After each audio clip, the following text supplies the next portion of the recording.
Hai teman-teman, perkenalkan nama saya Edi Dewati Tumangga, NIM 0320210117. Prodi S1 Keperawatan Stikes Santa Elizabeth Medan.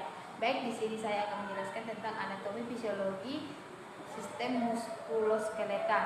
Sistem muskuloskeletal adalah sistem yang terdiri dari otot, jaringan ikat, saraf, serta tulang dan sendi. Yang pertama skeleton head atau bagian kepala. Yang pertama frontal sini atau tulang dahi. Frontal ini berbentuk pipi. Yang fungsi utama dari tulang ini adalah untuk melindungi otak sekaligus menopang struktur kepala termasuk rongga hidung dan mata.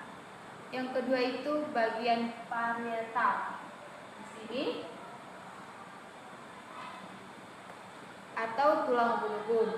Tulang ini berjumlah 2 letaknya di kedua sisi kepala dan menyatu di tengah-tengah dan tepat di belakang tulang frontal. Fungsinya untuk membentuk selubung bulat yang kuat di atas bagian otak. Yang ketiga bagian temporal. Ini tulang pelipis. Tulang ini juga berjumlah 2. Fungsi membentuk struktur tengkorak dan melindungi otak besar. Tulang ini juga terhubung dengan otot-otot penting, termasuk otot yang mendukung gerakan mengunyah dan menelan. Yang keempat itu ada occipitalis. Yang keempat occipitalis di sini tulang kepala belakang, berbentuk pipi terletak di belakang dari tengkorak. Berfungsi untuk melindungi bagian otak yang memproses penglihatan dan berperan dalam mengatur pergerakan dan keseimbangan tubuh. Yang kelima ada sphenoid. Sphenoid atau tulang baji. Tulang ini terletak di bawah tulang frontal, berfungsi untuk melindungi struktur otak dan saraf. Yang keenam ethmoid, tulang lapis, terletak di depan tulang sphenoid yang berfungsi untuk membentuk struktur rongga hidung. Baik, masuk ke bagian-bagian tulang wajah. Yang pertama itu zygomaticus atau tulang pipi. Berbentuk seperti persegi panjang dan terletak tepat di bawah kedua mata. Fungsinya untuk menyatukan tulang wajah dan melindungi arteri, saraf, vena, dan organ di bawahnya. Yang kedua maksila atau tulang atas. Berfungsi untuk menegaskan bentuk wajah, tempat tumbuhnya gigi atas, dan mendukung proses mengunyah dan berbicara. Yang ketiga yaitu lakrimal atau tulang air mata. Terletak di rongga mata, berfungsi sebagai bagian dari sistem produksi air mata. Yang keempat yaitu nasal atau tulang hidung. Fungsinya untuk mengikat tulang rawan yang membentuk kontur hidung. Yang kelima mandibula atau tulang rahang bawah. Di sini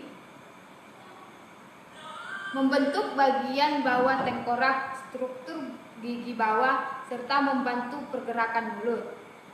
Baik, kita ke anggota gerak atas.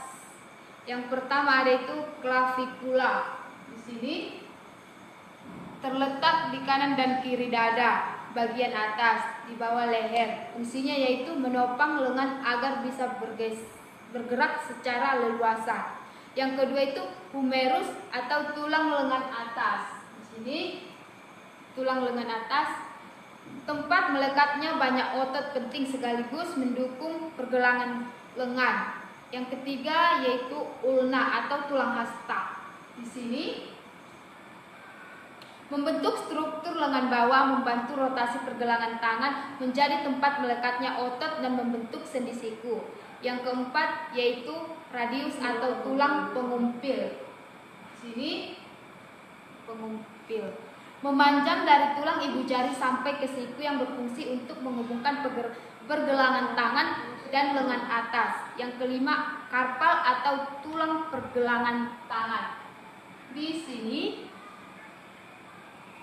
fungsinya sebagai penghubung antara tulang tangan dengan lengan bawah. Yang keenam yaitu metakarpal atau tulang telapak tangan. Di sini berfungsi sebagai jembatan antara pergelangan tangan dengan jari membentuk kerangka tangan. Yang ketujuh ada palan atau tulang jari, berfungsi untuk struktur bentuk. Pada setiap tulang jari mempunyai 3 tulang pembentuk. Hanya ibu jari yang memiliki 2 pembentuk. Baik, masuk ke tulang belakang. Tulang belakang terdiri atas 33 tulang, ada 5 wilayah yaitu cervical, thoracalis, lumbal, sacrum, coccyx. Yang pertama, cervical berfungsi untuk menopang kepala dan leher, mendukung untuk memutar, memiringkan dan menganggukkan kepala. Di sini. Dan yang kedua itu thoracis, yaitu memberikan struktur tubuh serta melindungi saraf tulang belakang. Yang ketiga ada lumbal, yaitu pelindung susunan saraf yang melintas sepanjang tulang belakang dan organ yang terdapat dalam rongga perut. Yang keempat ada sacrum di sini, yaitu menjadi penopang tubuh pada saat berlari, berjalan. Yang kelima ada coccyx di sini, menahan beban dan menjadi pusat gravitasi yang baik. Yang keenam ada sternum, yaitu melindungi dari cedera karena jantung dan paru-paru menjadi organ bagian di dalam dada. Yang ketujuh ada costa, yaitu melindungi organ vital dada serta membantu pernapasan. Baik, kita masuk ke anggota gerak bawah. Yang pertama ada panggul.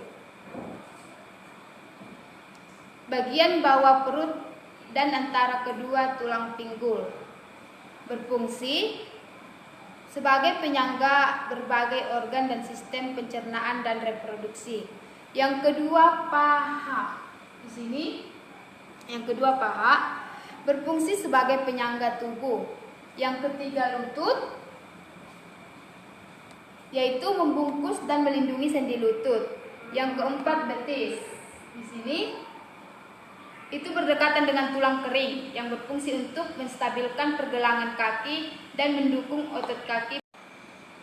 Yang kelima tulang kering. Di sini berfungsi untuk menyangga otot yang berada pada area tungkai kaki. Yang keenam pergelangan kaki. Di sini yaitu menjaga kestabilan tungkai bawah tubuh. Dan yang ketujuh ada tulang telapak kaki, yaitu untuk menahan beban dan keseimbangan sesuai dengan permukaan. Yang kedelapan ada jari-jari kaki, yang berfungsi sebagai penjaga keseimbangan ketika berjalan maupun berlari. Sekian penjelasan saya tentang sistem muskuloskeletal. Terima kasih.